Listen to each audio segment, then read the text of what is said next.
Salamat po sa inyong pagsubaybay sa ating pong programang Patnubay sa Kalusugan. Pwede po bang pakiclick lang yung follow, like, and share para lumaganap ang ating programang Patnubay sa Kalusugan para makinabang din yung mga kaibigan ninyo. Ganun din po sa aking YouTube channel, Rose Alfonso. Subscribe po kayo kung di pa kayo nakapag-subscribe. And then, pwede nyo i-click yung bell para ma-notify kayo sa aking mga bagong video. Ako si Ma'am Rose, isa pong health educator. Hindi po ako medical doctor, kaya pag hihingi po kayo ng payo, kailangan meron ng diagnosis ng doktor para tama po yung aking payo sa inyo. Nais ko pong bigyan ng daan, ito pong nag-message sa akin. Ang sabi niya, siya daw po ay, ano daw po ang gamot sa lalamunan na parang may sipon lagi, tapos hirap siyang huminga, nagdadry po pati ang dila ko. Ulit ko, anong tanong niya?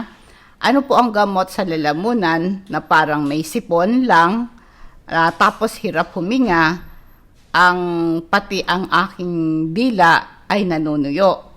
Alam nyo, normal lang pag may plema o mucus ang ating ilong o ang ating lalamunan. Yung mucus sa ating lalamunan o sa ating ilong, ito yung mga panlaban sa infeksyon. Minsan, ang problema, dumadami yung sipon at dumadaloy sa lalamunan. Ang tawag po doon ay post-nasal drip, no? Ang simptoma po ng post-nasal drip, ito yung parati ka may plema sa lalamunan, tapos makate, at tapos minsan umuubo ka pa na may plema, ay kailangan idahak mo yon para ka naduduwal. Ang sanhi nito, maring ito'y meron kang allergy sa alikabok o kaya sa usok o balahibo ng mga alaga nyong aso o pusa o kaya yung mga fabric conditioner, mga detergent na ginagamit sa panlaba o kaya mga usok ng sigarilyo na lalanghap nyo. Kaya minsan po, ito minsan dahil sa infection po sa virus o sa bacteria o biglang pagbabago-bago ng temperature, iinit tapos biglang lalamig. O kaya side effect din ito ng gamot na iniinom nyo o kaya pagka nakakain ka ng spicy na pagkain, bigla ka ring sisipunin. O kaya meron kang acid reflux kasi pagka yung acid mula sa tiyan mo ay umakyat sa lalamunan mo dahil acid yon, tapang yon, puprotektahan ng lalamunan mo ang sarili niya. Magpuproduce ka man ng maraming plema para ma-neutralize yung acid na umakyat sa lalamunan mo. Kaya pag may acid reflux ka, lagi kang nagkakaroon ng plema dahil matapang yung acid, nagkukos ito ng panunuyo ng dila mo. O kaya, ang trabaho mo, salita ka ng salita. Teacher ka kaya, o kaya ay sales lady ka, o kaya ay lecturer ka. So, dahil sa sobrang salita mo ng salita, nagkukos din ito ng panunuyo ng lalamunan. Mag-take ka ng vitamin C kung may ganito kang problema. Ang vitamin C, nakapagpapalakas ng depensa mo sa inflammation at infection. At ang vitamin C po ay, ang sabi, nagpapataas ng ating immune system dahil tumutulong ito sa ating immunity dahil tumutulong siya sa production ng white blood cells, yung lymphocytes, na tumutulong para labanan mo yung virus, bacteria, or germs at panlaban sa infection.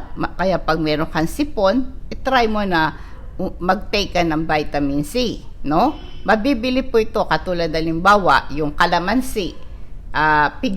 Hiwain mo yung kalamansi, alisin mo yung buto, isawsaw mo sa asin, idirekta mong pigain sa dila mo yung kalamansi. Tapos sundan mo na uminom ka ng maligamgam na tubig. Kaya ang vitamin C po natin, ang aking po nire-recommend ang vitamin C, ito po chewable.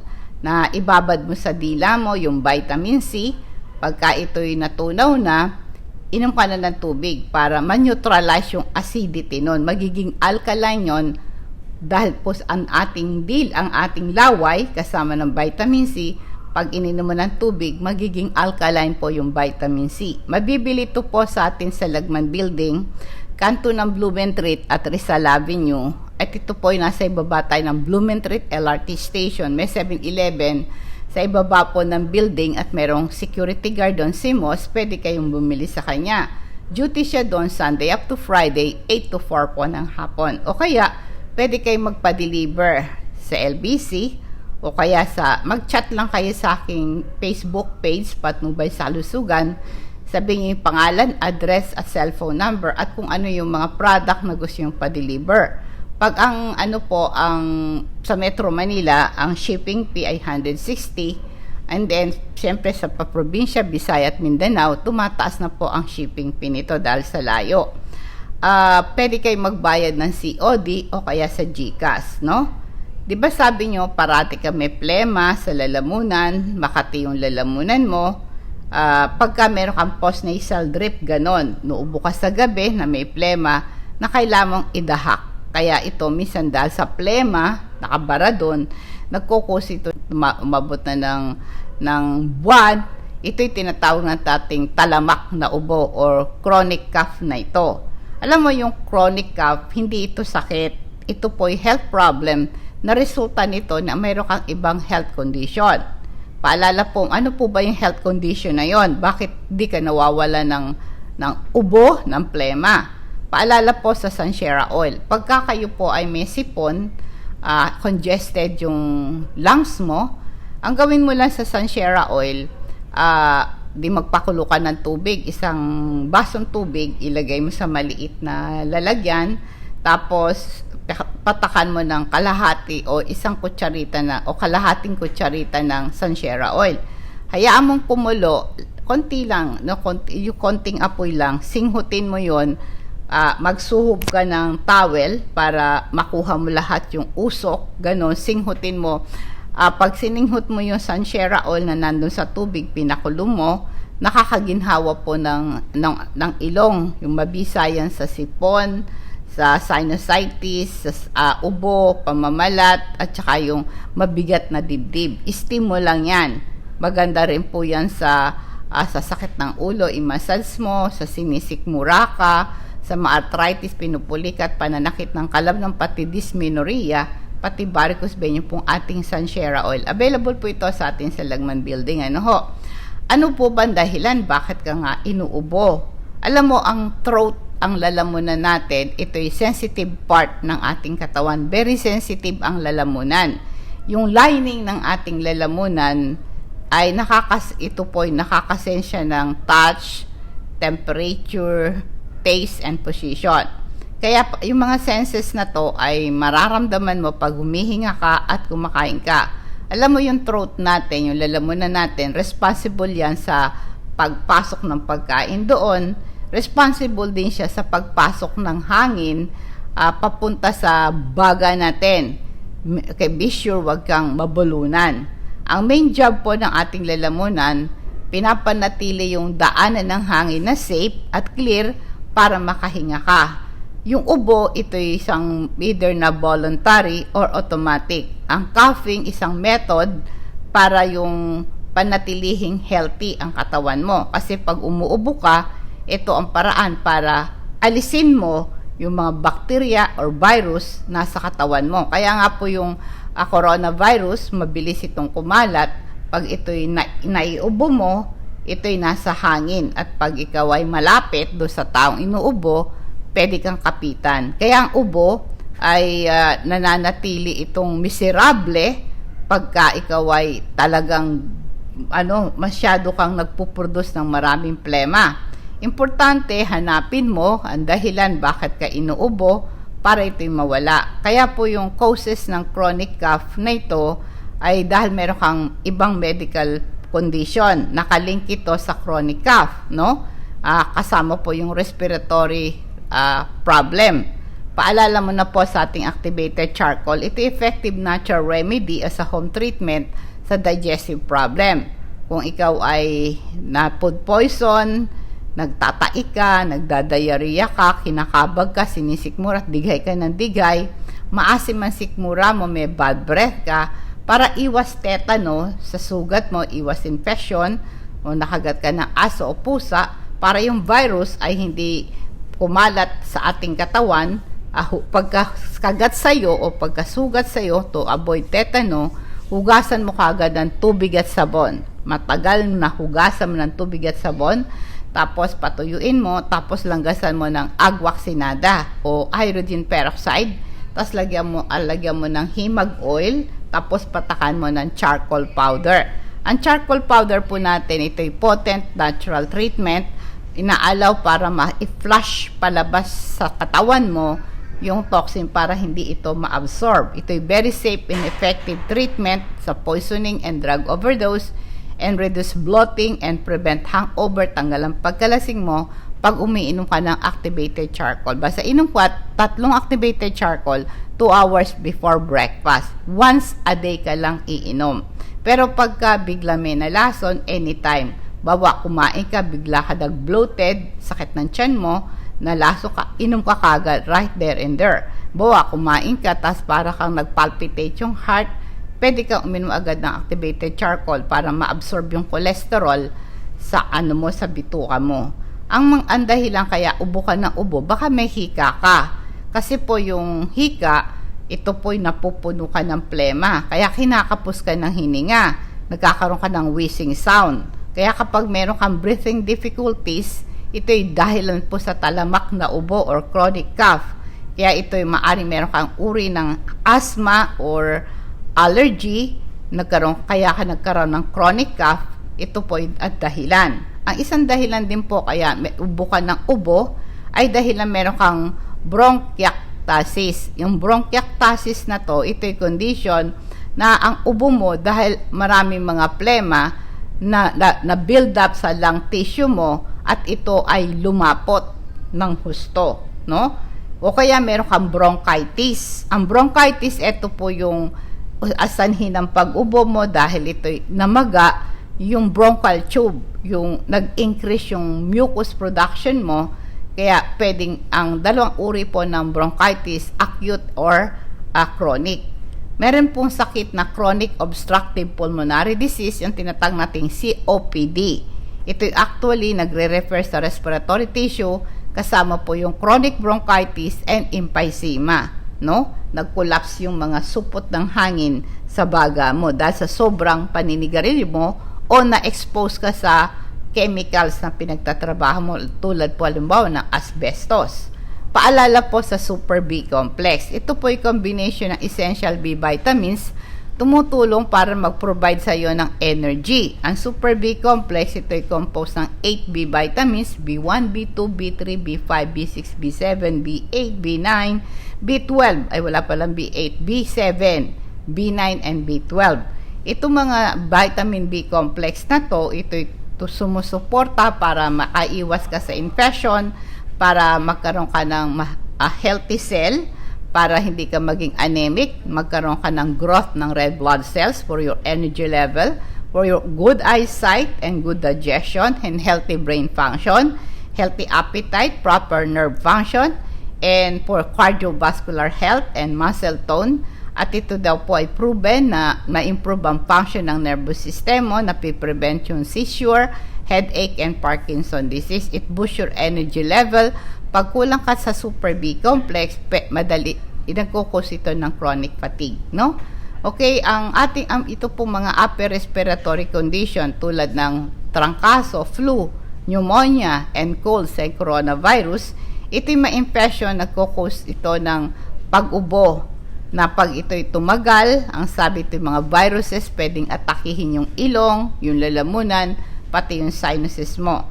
Kaya merong mga reason bakit nagkakaroon ka ng chronic cough, talamak na ubo, na dahil po meron ka aring sinusitis and allergy.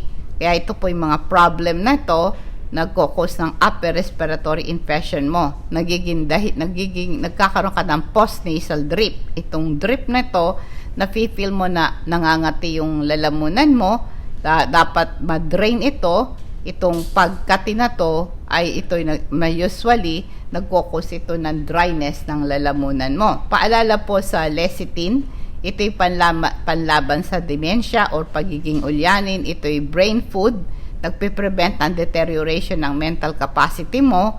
Ito po ay ito po ay gamot sa Alzheimer disease, dementia, and other memory problem.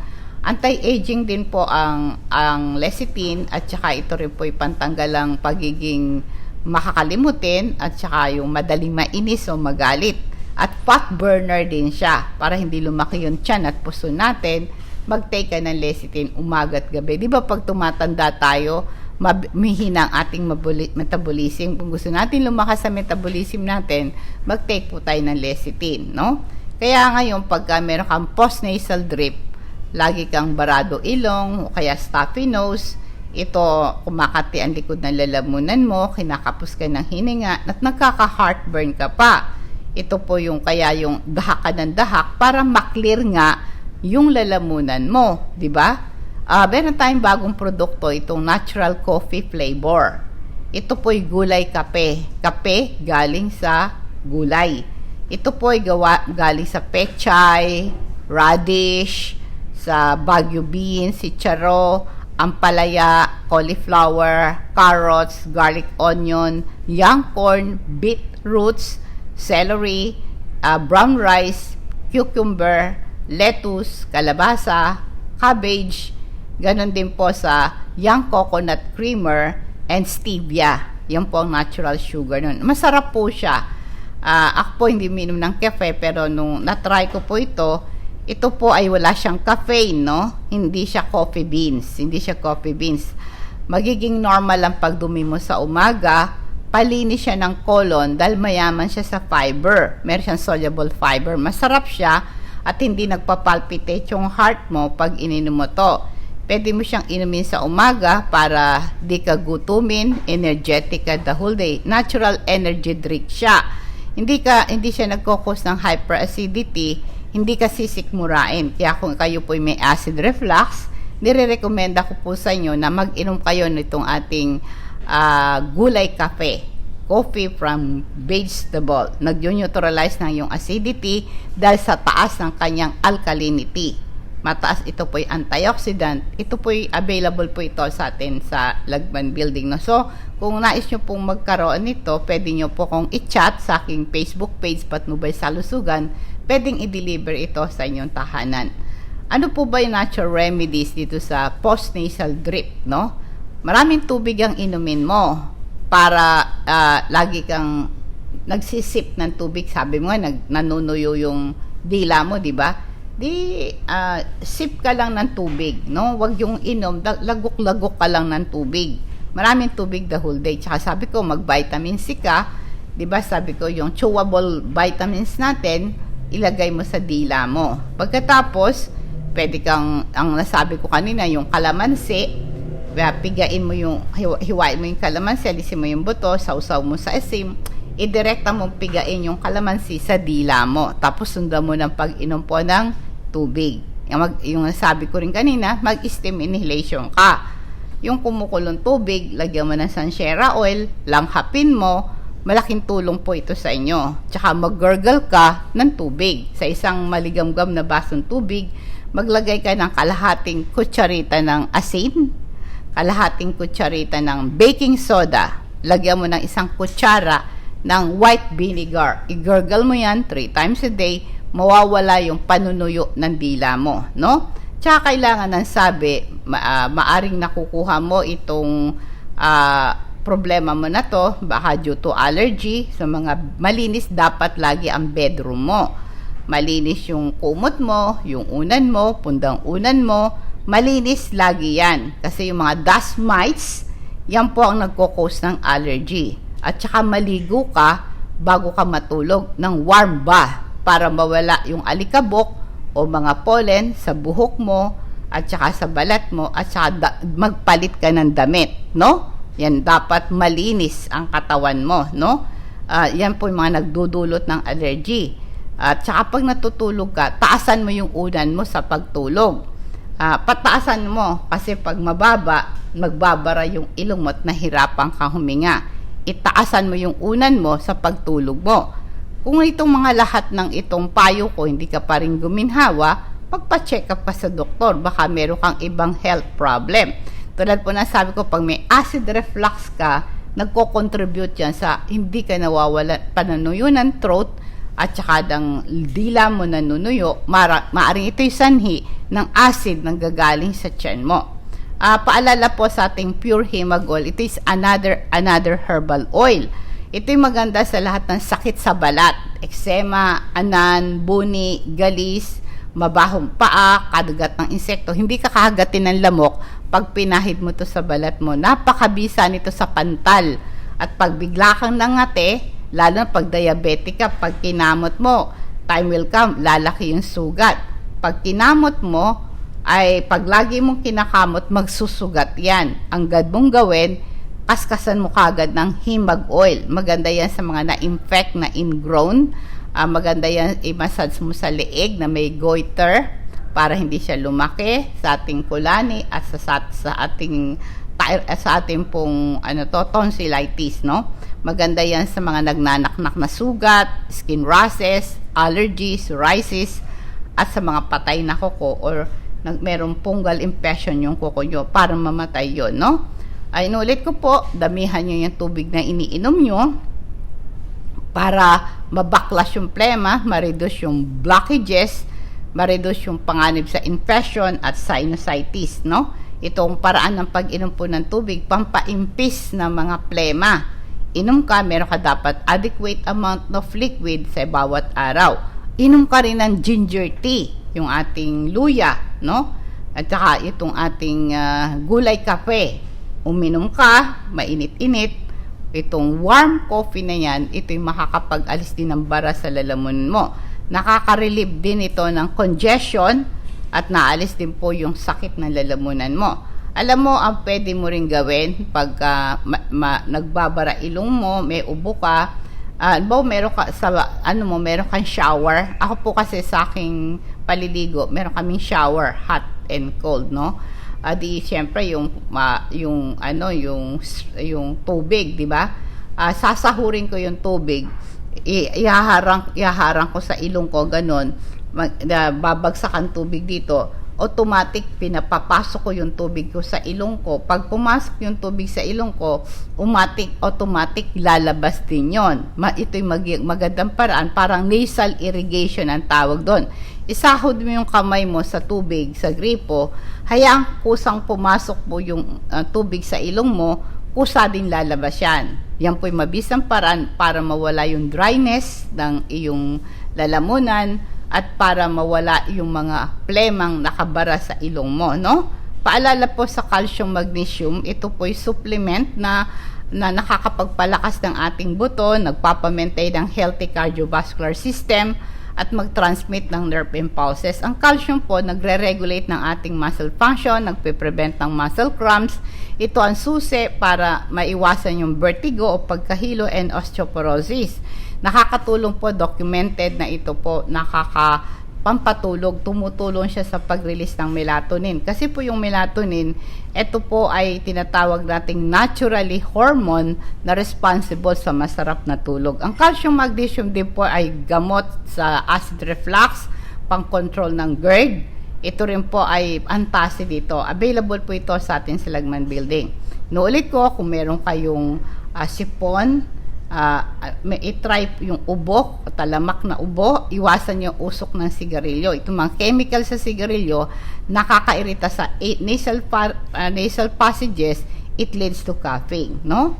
Yan po. Pag may parati ka may plema sa lalamunan, tapos dahak ka ng dahak, pwede kang, ang gawin mo lang, yung hot compress ka, magpainit ka ng tubig, pag kumukulong tubig, kumuha ka ng bath towel, fold mo into half, i-roll mo, hawakan mo sa magkabilang dulo, lublub mo sa kumukulong tubig, hilain mo, pigain mo, tapos ibalot mo sa tuyong towel para hindi ka mapaso, ilagay mo sa lalamunan mo. Ang bilis matanggal ng plema mo sa lalamunan. Paalala po sa omega-3 fatty acid, ito'y supplement nakakapag-alis ng bara sa ugat sa puso, nakakaalis ng abnormal heart rhythm, naiwasan ng heart attack sa stroke, napipigil po yung pagkumpul-kumpul ng platelets, naiwasan yung blood clot, pinapanatili po ng omega-3 fatty acid na malambot, smooth, at ang daluyan ng dugo ay relax, no? Kaya ang pag-take ng regular intake ng omega-3 fatty acid, bababa ang cholesterol mo, triglycerides. Ito rin po yung natural effective treatment sa constipation. Ito rin po yung nakakaiwas sa mga pamamaga ng rheuma, arthritis. Ito tumutulong sa imbalance sa babae, lalo kung menopause ka na, para maiwasan yung hot flushes, no? Pagka buntis ka, nagtitake ka ng omega-3 fatty acid, maiwasan mo yung eclampsia, yung biglang tumataas ang presyon ng dugo habang nanganganak, nagiging sanhi ng pagkamatay ng mga babae, yung ganon. Tsaka maiwasan yung depression pagkatapos manganak. Ito po kasing omega, panlaban sa mental disorder, depression, anxiety. Available po ito sa atin sa Lagman Building, kanto ng Blumentritt at Rizal Avenue. Nasa ibaba tayo ng Blumentritt LRT Station. May 7-Eleven po dun sa ibaba ng building. At meron po tayong security guard doon, si Moss. Pwede po ninyo siyang lapitan para makabili kayo ng ating produkto.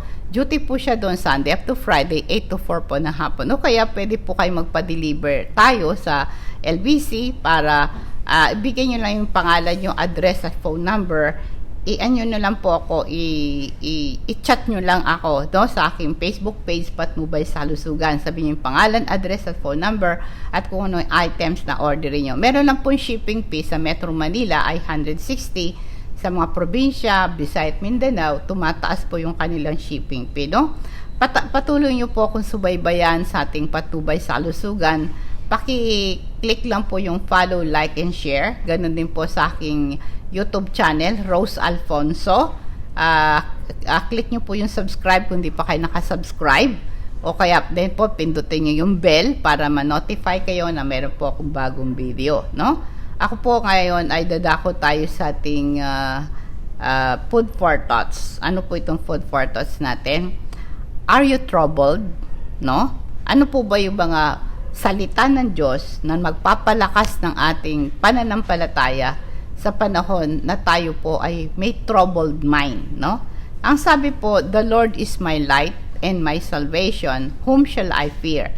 The Lord is the stronghold of my life, of whom shall be afraid? Alam niyo po, ang sabi, ang Panginoon ng aking liwanag. Diba, pag hindi mo alam kung anong gagawin mo, hindi mo alam kung paano mo susolusyonan ang problema mo, ang sabi, the Lord is my light, ang Panginoon ang aking liwanag. Di ba pag naglalakad tayo sa dilim, hindi natin nakikita ang dadaanan natin, gumagamit tayo ng ilawan, flashlight or kandila. Kaya po ganun din, para alam mo kung ano yung tatahakin mong landas. Ang Panginoon ang ating liwanag, ituturo niya sa atin, ipapaalam niya sa atin ang daan na dapat nating lakaran at tayo ay kanyang gagabayan. Kaya sabi, ang Panginoon ang ating kaligtasan, kanino tayo matatakot? Ang Panginoon ang katibayan ng aking buhay, kanino ako masisindak? Huwag kayo masisindak sa mga salita ng iyong mga kaaway, dahil ang Panginoon ang may kontrol ng lahat ng bagay. The Lord who goes before you, He will go with you, He will not leave you or forsake you. Do not fear or be dismayed. Ang Panginoon ang siyang ating tagapag-una, siya'y nasa iyo, hindi kanya iiwanan, hindi kanya pababayaan. Huwag kang matakot ni manlupaypay man. Kaya sa buhay po talaga ay nakakatakot. Tulad ngayon, magbasa ka sa Facebook, may mga Asian ngayon na naglalakad lang sa kalye, ito ay sinasaktan. Meron po ngayong nangyayari, isang matanda, bigla na lang siyang sinaktan, tapos yung isa, nilaslas yung muka. Ganun po ang mga sama ng mundo ngayon. Kaya sabi, maraming mga, bisan bigla ka na lang sasaksakin, bigla ka na lang sasagasaan, di ba? Buhay kang umalis sa bahay mo, mababalitaan ay ikaw ay patay na. Kaya ang Panginoon ang sabi nga sa English, it is the Lord who goes before you. Ang Panginoon siya nagpapauna sa iyo, siya isa sa iyo, hindi kanya iiwan, ni pababayaan man. Huwag kang matakot, huwag